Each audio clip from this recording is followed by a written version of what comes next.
What are the options after BTech? So basically నేను దీన్ని 3 categories కింద డివైడ్ చేసి BTech తర్వాత MTech అందరూ చేయాలా, not for job, I want to do a startup అనుకుంటే, నెక్స్ట్ BTech చదవాలనుకుంటే స్టూడెంట్స్ అందరికి అండ్ వాళ్ళ పేరెంట్స్ కి. Hello my YouTube family, welcome back to our channel Sandeep Rayan space. So ఈ రోజు వీడియో తమ్ముళ్ళు చూసినట్టు what are the options after BTech. సో ఇది బేసిక్గా నేను ఇంతకుముందు చేసిన వీడియోస్ కంటే ఇది కొంచెం డిఫరెంట్ అనమాట. ఇది ఎక్కువ మెంబర్స్కి యూజ్ కావాలని, అండ్ ఇంతకుముందు నేను చేసిన UK based or US based opportunities కోసము ఆర్ స్టడీస్ ఇన్ఫర్మేషన్ ఆర్ ఈ వీసా రూల్స్ అవన్నీ ఉంటాయి. బట్ ఇది ఏంటంటే ఇండియాలో BTech చేసిన తర్వాత సో కేవలం ఇండియన్స్కి, అందులో తెలుగులో చెప్తున్నారు కాబట్టి సో మనకు అర్థమయ్యే వాళ్ళు తెలుగు స్టూడెంట్స్ కనుకోవచ్చు, వాళ్ళ పేరెంట్స్ అని చూసుకోవడానికి అనుకోవచ్చు. BTech చేస్తాం. BTech చేసిన తర్వాత what are the career options after BTech. సో BTech చేసిన తర్వాత ఏమేమి చేయడానికి ఛాన్సెస్ ఉంటాయి. సో ఈవెన్ నేను 10th తర్వాత నుంచి స్టార్ట్ అవుతుంది అనుకున్నా. 10th తర్వాత ఏమేమి ఆప్షన్స్ ఉంటాయి, ఇంటర్ తర్వాత ఏమేమి ఆప్షన్స్ ఉంటాయి, అట్లా అని ఫస్ట్ BTech అనేది అంటే 18+ వాళ్ళు ఎక్కువగా నా ఛానల్ చూస్తున్నారని నేను అనాలిసిస్ చేసిన తర్వాత చూద్దామని. నెక్స్ట్ దాని తర్వాత దాని రెస్పాన్స్ బట్టి ఇంకా కావాలంటే మనం ఇన్ఫర్మేషన్ ఇద్దాం. సో ఇది చిన్న ఇన్ఫర్మేషన్ అనుకోవచ్చు మీరు కామన్గా, కానీ బట్ ఎవరైతే అవసరమో నీడ్, ఎందుకంటే నేను కంప్లీట్ చేసినప్పుడు పెద్దగా మన కెరీర్ గైడెన్స్ అనేది తెలియదు, బట్ ఇక మనం ఒక ఫ్లోలో వెళ్ళిపోయినాం. So of course I'm happy now. So career options ఏమేమి ఉంటాయి, సో ఇట్లా తెలుసుకునే వాళ్ళకి యూజ్ అవుతుందని, అండ్ ఎక్కడైతే రూరల్ ఏరియా నుంచి రిమోట్ ఏరియా నుంచి BTech చదివిస్తున్న వాళ్ళ పేరెంట్స్కి యూజ్ కావాలని ఈ వీడియో చేస్తున్నా. Let's go today's video. So BTech అందరికీ తెలుసు, BTech అంటే bachelor of technology engineering course అనమాట. సో మన తెలంగాణ అండ్ ఏపీలో చాలా ఇంజనీరింగ్ కాలేజెస్ ఉన్నాయి కదా. So based on the rank మనకు యూనివర్సిటీలో సీట్ వస్తుంది. దానికోసం ఇంజనీరింగ్ గ్రాడ్యుయేషన్ మనం ఆ సీట్ రావాలంటే MCET రాయాలి. So engineering and medicine so entrance అనమాట అది. సో తర్వాత మనకు engineering and medicine common entrance test. So అది రాసిన తర్వాత మన ర్యాంకును బట్టి వస్తుంది, ఆర్ మేనేజ్మెంట్ కోటా ఉంటుంది అనమాట. సో దానిలో కౌన్సిలింగ్ అటెండ్ అయిన తర్వాత వస్తుంది. BTech కంప్లీట్ అయిన తర్వాత BTech 4 years course, engineering course, టిపికల్గా చెప్పాలంటే ఇంజనీరింగ్ కోర్స్. సో అందులో బ్రాంచెస్ ఏమి ఉంటాయి, సివిల్, మెకానికల్, ఎలక్ట్రికల్ లాంటి కోర్ హార్డ్ బ్రాంచెస్తో పాటు CSC, computer science, IT, information technology ఇవి ఉంటాయి. సో కామన్ ఓవరాల్ చూసుకుంటే civil engineering, mechanical engineering, electrical engineering, electronics engineering, and computer science engineering, information technology engineering, electronics and communication engineering ఇవన్నీ ఉంటాయి. So ఒక్కొక్క దాంట్లో డీప్గా వెళ్తే ఇప్పుడు సివిల్లో అయితే స్ట్రక్చరల్ సంబంధించిన సబ్జెక్ట్స్, అండ్ మెకానికల్లో అయితే థర్మల్ సంబంధించిన సబ్జెక్టు, ఎలక్ట్రికల్ అయితే సో ఎలక్ట్రికల్ సంబంధించిన subject physical energy and thermal energy and hydro energy అవన్నీ. అండ్ కంప్యూటర్ సైన్స్లో అయితే AI కోర్స్ నుంచి మొదలుకుంటే data science and programming, C language, so java language, వీటి basics and database related basic ఇవన్నీ ఉంటాయి అనమాట. సో ఇది ఇంజనీరింగ్. సో ఇంజనీరింగ్ కంప్లీట్ చేసిన తర్వాత ఏమేమి ఆప్షన్స్ ఉంటాయి ఇప్పుడు చూద్దాం. సో బేసిక్గా నేను దీన్ని 3 categories కింద డివైడ్ చేసిన. అంటే BTech అయిపోగానే 4 years సర్టిఫికేట్ రాగానే మీరు చేయడానికి కోసం ఒక 3 categories డివైడ్ చేసిన. సో ఫస్ట్ ఏంటంటే first higher studies, and second jobs, third startup or any business. First hire స్టడీస్లో తీసుకుంటే, హైయర్ స్టడీస్ అంటే ఏంటి, BTech అయిపోయిన తర్వాత అంటే ఇంజనీరింగ్ గ్రాడ్యుయేట్ అయిన తర్వాత కూడా సో ఇది బ్యాచిలర్ డిగ్రీ అనమాట ఇంజనీరింగ్లో. సో తర్వాత నువ్వు హైయర్ స్టడీస్కి వెళ్ళొచ్చు. ఇందులో మళ్ళీ కేటగిరీ చూస్తే ఏమేమి ఉంటాయంటే, కామన్గా ఇంజనీరింగ్లోనే పోస్ట్ గ్రాడ్యుయేట్ చేయాలనుకుంటే MTech, master of technology, or post graduation MBAలో చేయాలనుకుంటే అంటే బిజినెస్ అడ్మినిస్ట్రేషన్ చేయాలనుకుంటే MBA, అండ్ ఇంకా ఎనీ అదర్ ఏమైనా చేయొచ్చు అనుకుంటే జర్నలిజం చేయొచ్చు, అండ్ మిగతా ఇంకా చాలా కోర్సెస్ ఉంటాయి ఇంజనీరింగ్తో పాటు ఎనీ డిగ్రీ చేసిన మన డిగ్రీని బట్టి. సో అట్లాంటివి కొన్ని చేయొచ్చు. సో మెయిన్గా ఫస్ట్ MTech. సో BTech తర్వాత మనం MTech రావాలంటే గేట్ ఎంట్రన్స్ చేయాలి మన దగ్గర అయితే తెలుగు స్టేట్స్లో. సో గేట్ ఎంట్రన్స్ బట్టి అందులో సీట్ వస్తుంది. దానికి ఫీజు వచ్చేసి సో ఒక్కొక్క సెమిస్టర్కి 20,000 నుంచి 40,000 వరకు ఉంటుంది. అండ్ అందులో మనకు యూనివర్సిటీ లెవెల్లో అయితే ఉస్మానియా యూనివర్సిటీ, KU అంటే కాకతీయ యూనివర్సిటీ, ఆంధ్ర యూనివర్సిటీ, అట్లా యూనివర్సిటీస్లో వస్తే JNU ఇట్లా యూనివర్సిటీ వస్తే యూనివర్సిటీలో చేస్తాము, లేదంటే ఆ యూనివర్సిటీకి అఫిలికేటెడ్ ఉన్న కాలేజెస్లో చేస్తాం. సో MTech అంటే ఏంటి అంటే, సో నువ్వు ఏదైతే ఇంజనీరింగ్ కోర్స్ చేసినావో బ్యాచిలర్ ఆఫ్ ఇంజనీరింగ్, అందులో స్పెషలైజేషన్ ఒక కోర్స్ తీసుకొని, సో ఎట్లయితే ఇంతకు సివిల్లో అయితే స్ట్రక్చరల్ ఇంజనీరింగ్ లాగా తీసుకొని, అండ్ ఎలక్ట్రికల్లో అయితే పవర్ ఇంజనీరింగ్లో ఆర్ ఎనీ స్పెసిఫికేషన్ PE తీసుకోవడం, ఎలక్ట్రానిక్స్లో అయితే కమ్యూనికేషన్లో కానీ ఎలక్ట్రానిక్స్లో ఉన్న డీప్ సబ్జెక్టులో, అండ్ మెకానికల్ అయితే thermal side and mechanics side అట్లాంటివి తీసుకుని అందులో పోస్ట్ గ్రాడ్యుయేషన్ చేయడం అనమాట. సో కామన్గా BTech తర్వాత MTech అందరూ చేయాలా అంటే, బేసిక్గా నువ్వేంటి, నీ సిచ్యువేషన్ ఏంటి, నీ డిఫరెంట్ ఫ్యాక్టర్స్ బట్టి నువ్వు ఆలోచించుకోవాలి. Whether are you going to do higher studies or you want to go for job అని. సో బేసిక్గా MTech చేస్తే ఏంటి అంటే అడ్వాంటేజ్ ఏంటి, సో ఫీజు మనం డిస్కస్ చేసుకున్నాం. 25,000 per semester నుంచి సో 50,000 per సెమిస్టర్ వరకు ఉంటుంది. ఓవరాల్ కూడా 50,000లో అయిపోవచ్చు కోర్సు, ఆ 2 lakhsలో అయిపోవచ్చు. సో ఎంటెక్ చేస్తే మెయిన్గా అంటే ఏ కెరీర్ ఆప్షన్స్లోకి వెళ్ళొచ్చు అంటే, సో ఎంటెక్ మీన్స్ నువ్వు పోస్ట్ గ్రాడ్యుయేషన్ అనమాట. సో నువ్వు దీంతో పాటు జాబ్స్ అన్నిటికీ అప్లై చేసుకోవచ్చు. సో బీటెక్ తర్వాత కూడా అప్లై చేసుకునే ఫ్రెషర్గా జాబ్స్ అప్లై చేసుకోవచ్చు. లేదు నువ్వు హైయర్ స్టడీ చేసి కంప్లీట్ చేసుకున్న తర్వాత అప్లై చేసుకోండి, అట్లా అప్లై చేసుకోవచ్చు. అండ్ ఫ్యాకల్టీగా వెళ్ళొచ్చు. అండ్ ఎంటెక్ రిలేటెడ్ పోస్ట్ కొన్ని ఉంటాయి, గవర్నమెంట్ స్టడీ కానీ, యూపీఎస్సీ కానీ, స్టేట్లో కానీ, అవిటికి అప్లై చేసుకోవచ్చు. ఇది MTech. And next so MS, MTech తర్వాత ఎంఎస్ అనుకో. ఎంఎస్ అంటే ఏంటి అంటే ఇది కూడా పోస్ట్ గ్రాడ్యుయేషనే, బట్ ఇది ఫారిన్లో ఎంఎస్ చేయడం. అంటే ఇది ఒక ఫారిన్ అనేది ఒక ఆప్షన్ అనమాట. బీటెక్ తర్వాత, డిగ్రీ తర్వాత కూడా వెళ్ళొచ్చు, బీటెక్ తర్వాత కూడా వెళ్ళొచ్చు కాబట్టి చెప్తున్నా ఇక్కడ. సో ఎంఎస్ అంటే మాస్టర్ ఆఫ్ సైన్స్. సో ఇదేంటంటే స్టెమ్ సబ్జెక్ట్స్లో అంటే సైన్స్, టెక్నాలజీ, ఈ మీడియంస్లో. సో నువ్వు మాస్టర్స్ చేయాలనుకుంటే ఇంజనీరింగ్ చేసిన తర్వాత వెళ్తాం. సో అంటే సివిల్లో అయితే అందులో ఉన్న సబ్జెక్ట్స్లో, సో కంప్యూటర్ సైన్స్ ఇంజనీరింగ్ చేస్తే so computer side, data science side and development side ఇవన్నీ ఇందులో ఉన్న సబ్జెక్ట్స్. అండ్ ఎలక్ట్రానిక్స్లో అయితే అందులో ఉన్న సబ్జెక్ట్స్ అన్నీ కూడా చేసుకోవచ్చు ఎంఎస్. సో ఎంఎస్ అంటే ఫారిన్లో అంటే యూఎస్ఏలో, యూకేలో, కెనడాలో, జర్మనీలో, యూరోప్లో ఎంఎస్ చేస్తాం మనం. ఎంఎస్ చేయడానికి ఒక్కొక్క యూనివర్సిటీకి వెళ్ళి డైరెక్ట్గా అప్లై చేసుకోవచ్చు. అండ్ దాని ఇంగ్లీష్ రిక్వైర్మెంట్ కోసం కొన్ని యూనివర్సిటీస్లో మనం ఇంగ్లీష్ లాంగ్వేజ్ సర్టిఫికేట్ కంప్లీట్ చేయాల్సి రావచ్చు. సో యూకేలో అయితే ఐఎల్స్, కొన్ని కంట్రీస్లో టోఫెల్ ఉంటుంది. సో యూకేలో మ్యాండేటరీ కాదు, చాలా యూనివర్సిటీస్కి ఉంటే యాడెడ్ అండ్ బెనిఫిషరీ అవుతుంది, ఫీజులో స్కాలర్షిప్లో వస్తుంది. సో ఎంఎస్ చేయాలంటే డిఫరెంట్ ఫీజెస్ ఉంటాయి. యూకేలో అయితే 10,000 pounds నుంచి 50,000 to 60,000 pounds, అంటే 10 lakhs నుంచి 50 lakhs వరకు అవుతుంది కోర్స్ మొత్తానికి. సో ఇది 2 years కోర్స్ ఉంటుంది, ఆర్ 3 years కోర్స్ ఉంటుంది. అండ్ యూఎస్ఏలో అయితే 20,000 pounds నుంచి 100,000 pounds వరకు కూడా అవుతుంది, అంటే 20 lakhs నుంచి 1 crore. But based on the university బట్టి ఫీ ఉంటుంది అనమాట, కోర్సును బట్టి, యూనివర్సిటీ బట్టి. సో ఎంఎస్ చేస్తే ఏంటి అంటే అడ్వాంటేజెస్ ఏంటి అంటే, సో నువ్వు ఫారిన్ ఎక్స్పోజర్, నువ్వు ఫారిన్ కంట్రీలో జాయిన్ అవ్వడం definitely it counts. And so నీకు అక్కడ సెటిల్ కావడానికి దీన్ని మనం ఏ యూనివర్సిటీకి అయితే వెళ్తామో అక్కడ, అంటే ఏ కంట్రీకి అయితే వెళ్తామో అక్కడ ఆ 2 years కంప్లీట్ చేసుకుని అక్కడ ఉన్న రూల్స్ వల్ల, ఇప్పుడు యూకేలో అయితే నేను చాలాసార్లు మీకు చెప్పిన, యూకేలో అయితే నువ్వు ఆ 2 years కోర్స్ కంప్లీట్ చేస్తే పిహెచ్డబ్ల్యూలో ఇంకా అడిషనల్ 2 years ఇక్కడ ఉండొచ్చు. అప్పుడు నువ్వు ఫుల్ టైం వర్క్ చేసుకోవచ్చు. దాని తర్వాత ఫుల్ టైం ప్రొఫెషనల్ జాబ్ తెచ్చుకుంటే అప్పుడు 5 years ఉంటే నువ్వు ఐఎల్ఆర్ వస్తుంది, పర్మనెంట్ రెసిడెన్సీ. అట్లా యూకేలో కూడా అక్కడ కూడా F1 పైన వెళ్ళి H1Bకి అప్లై చేసుకొని తర్వాత నువ్వు జాబ్ తెచ్చుకొని చేయాలి. సో పార్ట్ టైం జాబ్స్ ఉంటాయి, లిమిటెడ్ అవర్స్లో పార్ట్ టైం జాబ్ చేసుకోవచ్చు ఎక్కడ ఏ కంట్రీలో అయినా. సో అది, సో దీనివల్ల నీకు కొంచెం డిసడ్వాంటేజ్ అని కాదు, దేనికైనా డ్రాబ్యాక్స్ ఉంటాయి కదా, ప్రోస్ అండ్ కాన్స్. ఏంటి అంటే నువ్వు ఫ్యామిలీని విడిచి 2 years or 3 years అక్కడ ఉండాల్సి రావచ్చు, 2 years వరకు కూడా బ్యాక్ వెళ్ళే ఛాన్స్ ఉండకపోవచ్చు. అండ్ ఇండిపెండెంట్గా డెసిషన్స్ తీసుకోవాలి. ఇవన్నీ మళ్ళీ positive, of course they are shaping you as a person అనమాట. సో ఇవన్నీ challenges, not problems. Yeah, and financial management మొత్తం నువ్వే తీసుకోవాలి. ఎంత ఫీజు వస్తుంది, అండ్ ఎంత ఫీ పే చేస్తున్నావు, ఎంత ఎర్న్ చేస్తున్నావు, ఎంత ఖర్చు చేస్తున్నావు, అవన్నీ మేనేజ్మెంట్ చేసుకోవాలి. అండ్ హోమ్ సిక్ అది ఉంటుంది. అండ్ నీ కెరీర్ని నువ్వు మాత్రమే డిజైన్ చేసుకోవాలి. సో ఎవరు కూడా ఇక్కడ సో రికమెండేషన్స్ అవన్నీ ఉంటాయి. సో అది. అండ్ ఫారిన్ ఎక్స్పోజర్ వస్తుంది. నీకు పే కూడా నువ్వు పౌండ్స్లో పే చేస్తున్నావు ఫీ, కాబట్టి నీకు పౌండ్స్లో, అంటే నీకు జాబ్ వచ్చిన తర్వాత నీకు వచ్చే పే పౌండ్స్లో వస్తుంది.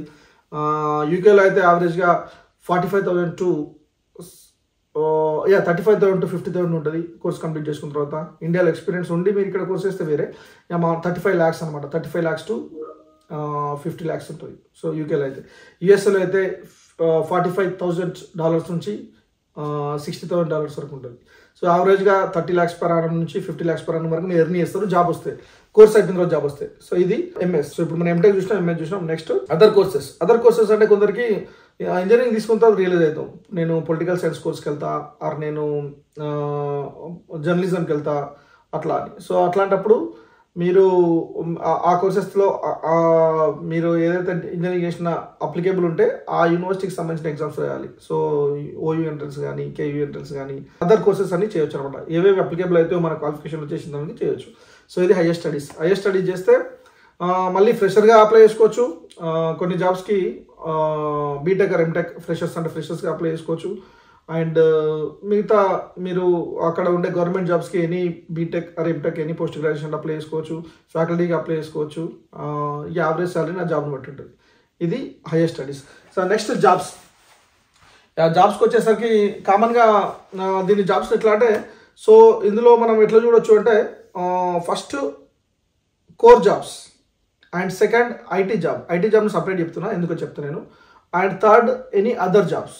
So IT job, first core job చూద్దాం. Core job, IT job, any other jobs.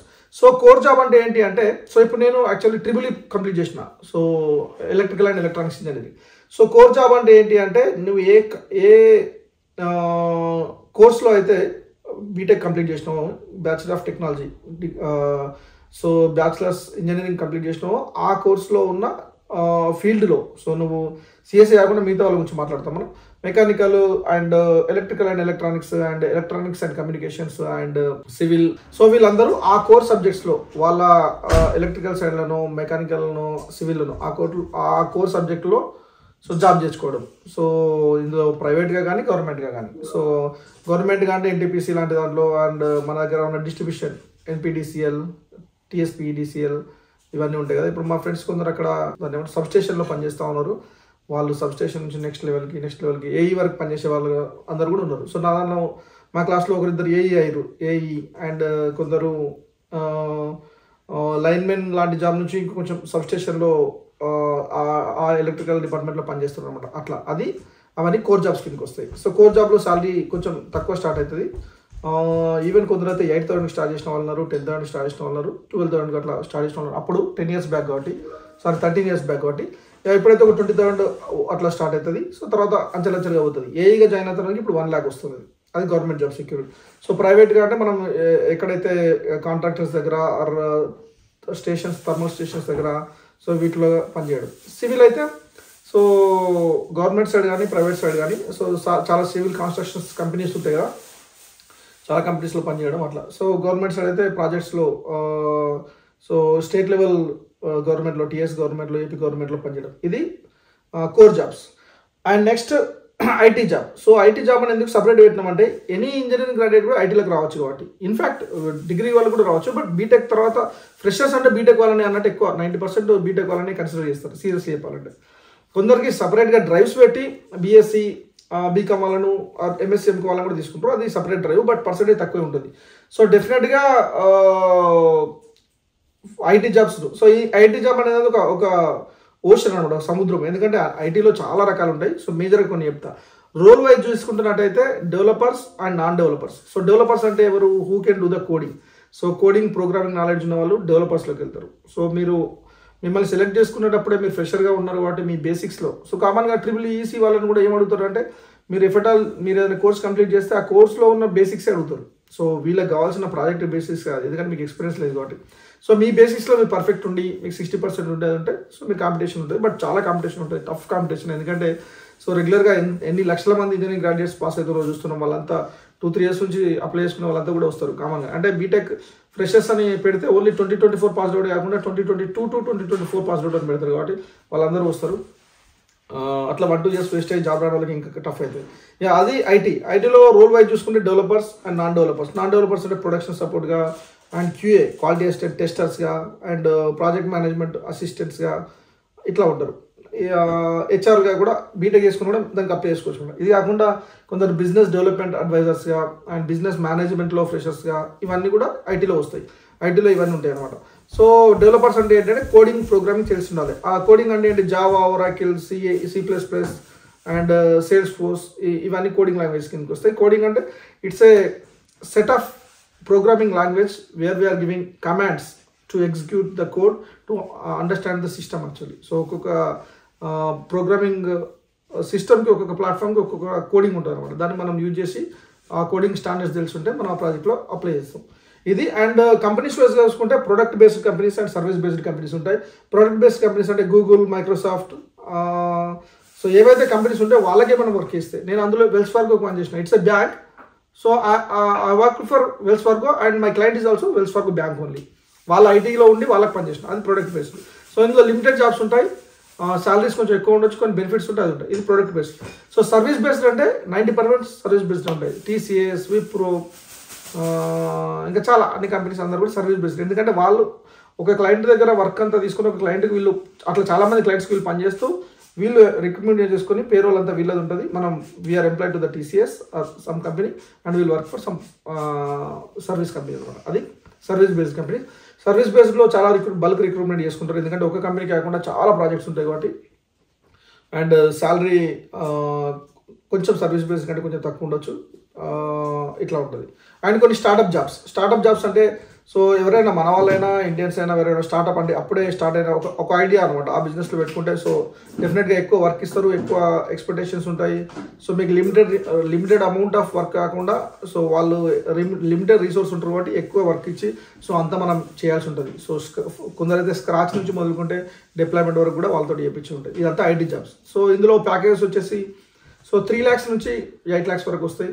So మీరు అదే మంచి యూనివర్సిటీ నుంచి కొంచెం హైలీ టాలెంటెడ్ అయితే 20 lakhs వరకు కూడా ఇచ్చిన కేసెస్ ఉన్నాయి. బట్ యావరేజ్గా 3 lakhs to 8 lakhs వస్తుంది. అది డెవలపర్గా అయినా వీళ్ళకైనా ఫ్రెషర్స్కి.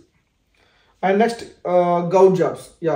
సో గౌట్ జాబ్స్లో మనం ఇంతకుముందు మాట్లాడుకున్నట్టే ఈవెన్ కంప్యూటర్ సైన్స్లో కూడా కొందరు గౌట్ జాబ్స్ ఉంటాయి, బట్ తక్కువ ఉంటాయి.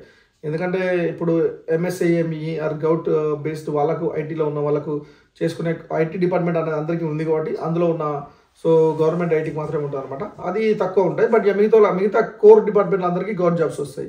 సో గౌట్ జాబ్స్లో ఫ్యాకల్టీగా ఈవెన్ యూనివర్సిటీలో ఫ్యాకల్టీ నుంచి మొదలుకుంటే సో అన్ని గౌట్ జాబ్స్కి అప్లై చేసుకోవచ్చు. సో ఏమేమైతే అప్లికేబుల్ అవుతామో వాళ్ళందరికీ అప్లై చేసుకోవచ్చు. దానికి సంబంధించిన ఎంట్రన్స్ టెస్ట్, దానికి రిక్రూట్మెంట్ ప్రాసెస్ ఉంటుంది. And next bank jobs. So మనకు తెలుసు పీఓస్గా క్లరికల్గా ఉన్నప్పుడు డిగ్రీ ఎంటెక్ కాబట్టి సో బీటెక్ అయిపోయిన తర్వాత మన వాళ్ళంతా అప్లై చేసుకుంటారు, అది అదర్ జాబ్స్లోకి వస్తుంది. అండ్ ఇది కాకుండా గవర్నమెంట్ జాబ్స్లో కామన్గా యూపీఎస్సీ సివిల్స్ లాంటి ఎగ్జామ్స్తో మొదలుకొని స్టేట్ లెవెల్, డిస్టిక్ లెవెల్ వరకు కోర్ట్స్లో అండ్ కలెక్టర్ ఆఫీసెస్లో ఎనీ డిగ్రీతో అప్లై చేసుకుని అన్ని జాబ్స్ అప్లై చేసుకుంటారు. ఇది కూడా ఒక ఆప్షన్. బట్ నాకు తెలిసి అది చాలా తక్కువ మంది, ఎందుకంటే ఆ గోల్ పెట్టుకుని గోల్ ఓరియంటెడ్గా చదువుకున్న వాళ్ళు మాత్రమే వెళ్తారు. వెళ్ళిన వాళ్ళు ఉన్నారు అలా, బట్ మేజర్గా అయితే మన ఈ కోర్ జాబ్స్ కానీ ఐటీ జాబ్స్కి ఎక్కువ మంది ట్రై చేస్తారు. And last one is business are startup. ఇది ఒక పాయింట్ ఏంటంటే సో బీటెక్ కంప్లీట్ చేసిన తర్వాత I'm not for job, I want to do a startup అనుకుంటే సో ఐటీ స్టార్ట్అప్ నుంచి మొదలు పెట్టుకుంటే చిన్న షాప్ వరకు ఇవన్నీ కేటగిరీస్ ఇందులో వస్తాయి. అట్లా ఉన్న వాళ్ళు కూడా కామన్గా మన అందరు ఫ్రెండ్స్లో ఉంటారు. మన కెరీర్లో మనం కొందరు ఎక్కువ మంది జాబ్ చేస్తుంటే కొందరు డిఫరెంట్గా నేను వాళ్ళ ముందే రియలైజ్ అయ్యి అది బెటర్ కదా, సో నేను ఒక దగ్గర పని చేయాలని డిసైడ్ అయ్యి ఒక చిన్న షాప్ కానీ రీఛార్జ్ సెంటర్ నుంచి మొదలు పెట్టుకుంటే ఐటీ స్టార్ట్అప్ వరకు, ఐటీ హబ్లో స్టార్ట్అప్ వరకు ఇవన్నీ కూడా ఇందులోకి వస్తాయి. సో చాలా ఉన్నాయి కదా, mobile tiffin centre and cell phone shop and mall, startup internet centre అప్పట్లో, ఇట్లాంటివన్నీ కూడా ఇవన్నీ వస్తాయి. సో ఇవన్నీ కెరీర్ ఆప్షన్స్ అన్నమాట. సో మెయిన్గా నేను మళ్ళీ హైలైట్ చెప్తా. ఫస్ట్ ఏంటంటే హైయర్ స్టడీస్ అంటే ఉన్నత విద్య. సో మనము బీటెక్ అయిపోయిన తర్వాత ఎంటెక్ కానీ ఎంఎస్ కానీ ఎంబీఏ లాంటి కోర్సెస్ కానీ చేయొచ్చు కాబట్టి అటు వెళ్ళొచ్చు. అండ్ నెక్స్ట్ జాబ్స్లో ఐటీ జాబ్స్ అని ఒక కేటగిరీ ఉంటుంది, అండ్ గవర్నమెంట్ జాబ్స్ అని ఒక కేటగిరీ ఉంటుంది, అండ్ అదర్ జాబ్స్ అని ఒక కేటగిరీ ఉంటుంది, అండ్ కోర్ జాబ్స్ ఇవన్నీ వస్తాయి. And next business are startup. So కామన్గా ఇది డిఫరెంట్. సో బిజినెస్ చేసుకున్న వాళ్ళు బిజినెస్ చేస్తారు. సో ఇవి 3 ఆప్షన్స్. సో బీటెక్ చదువుతున్న వాళ్ళ స్టూడెంట్స్ అందరికీ, ఇంటర్ చదివి నెక్స్ట్ బీటెక్ చదవాలనుకుంటున్న స్టూడెంట్స్ అందరికీ అండ్ వాళ్ళ పేరెంట్స్కి ఈ వీడియో యూజ్ చేద్దామని ఆశిస్తూ యువర్స్ అండి, బాయ్. నువ్వు కన్న కలలే నిజమవుతాయి చూడు, అందుకే ఉన్నాడు ఈ నాన్నే తోడు.